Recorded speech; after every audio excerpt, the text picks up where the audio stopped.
Hello YouTube, are you single? Are you just looking for that special someone? Do you have a hard time talking to the opposite gender? Well, do I have the solution for you? I've researched a couple of animal facts that you could use as an amazing conversation starter to get you that special someone. So lay back, relax, and grab a dog, because this is about to get weird. Also, I have Quaver gameplay in the background. There's no meaning behind it, it's just b-roll, and it adds some music, so it's not too awkwardly silent. Starting off strong, we're going to be talking about the reproductive organs of ducks. You heard me right. As most people may know, the male duck has a corkscrew-shaped penis that spirals counterclockwise. Meanwhile, the female part goes clockwise. As you should, you're probably wondering why. And the answer is simple. Male ducks, or drakes, are freaks.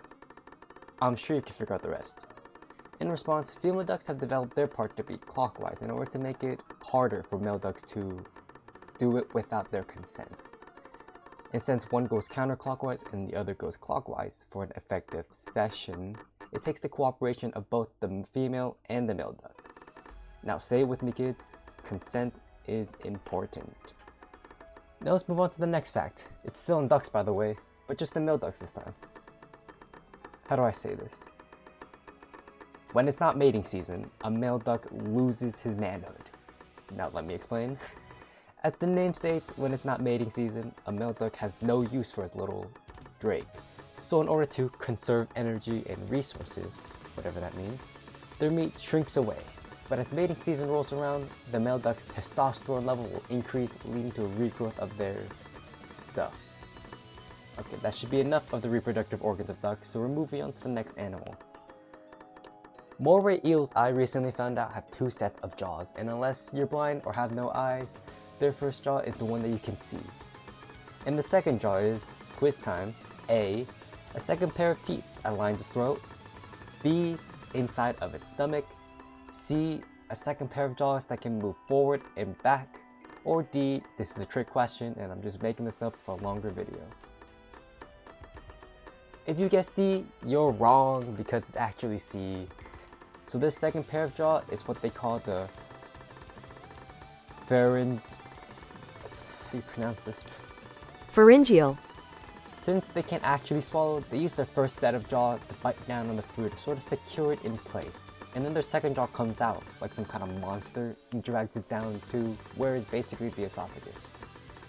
Now the last couple of facts I have for you all is, drumroll please, how animals other than frogs change their sex.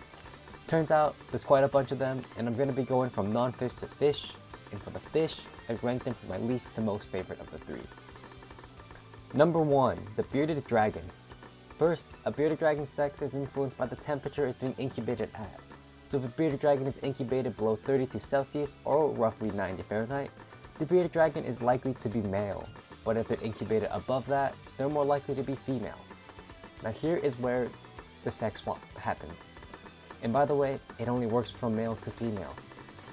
If the temperature starts to rise above 32 Celsius during a sensitive window during its developmental stage, a ZZ embryo, the Z's being the chromosome and the ZZ meaning it was going to be male, is likely, but not always, going to undergo sex reversal, changing the sex of the dragon. Number 2, the yeso scallop. I'll keep this one short and sweet because of the next animal. TLDR, it changes gender as it grows up. Male to female only, by the way. Number 3, the black sea bass.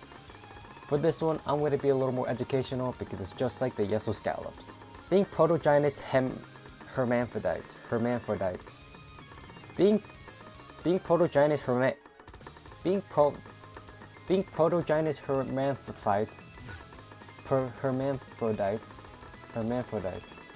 Being protogynous hermaphrodites, these creatures are born female and then changes to male as they age, as opposed to being sequential hermaphrodites.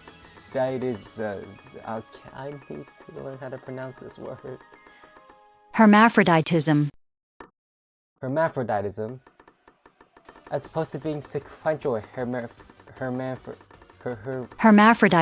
like the yeso scallop changing from male to female. For both, the change happens not only based on age, but also the amount of males and females there are in the area, so they could increase their population. Now get ready for the last two because these two are my favorite of the bunch.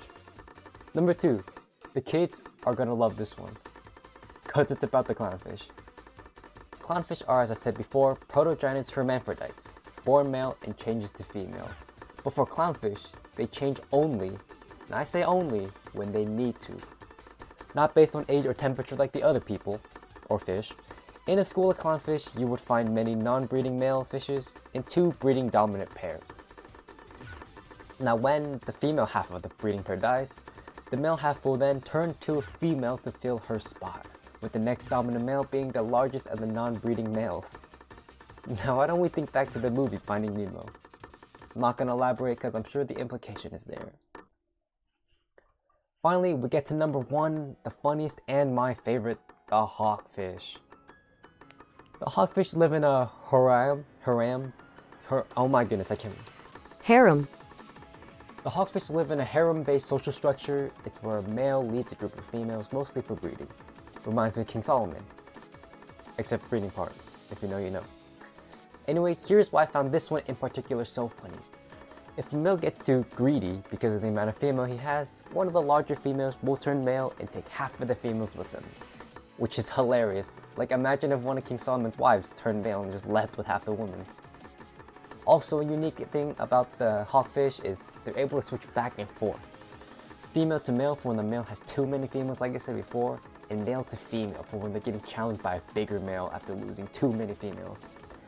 If you made it to the end of the video, 1, please stick around all the way to the end for a surprise. And 2, you're a real one. I'm hoping this video format works out, and even if it doesn't, I might continue because doing research on these things is so interesting to me.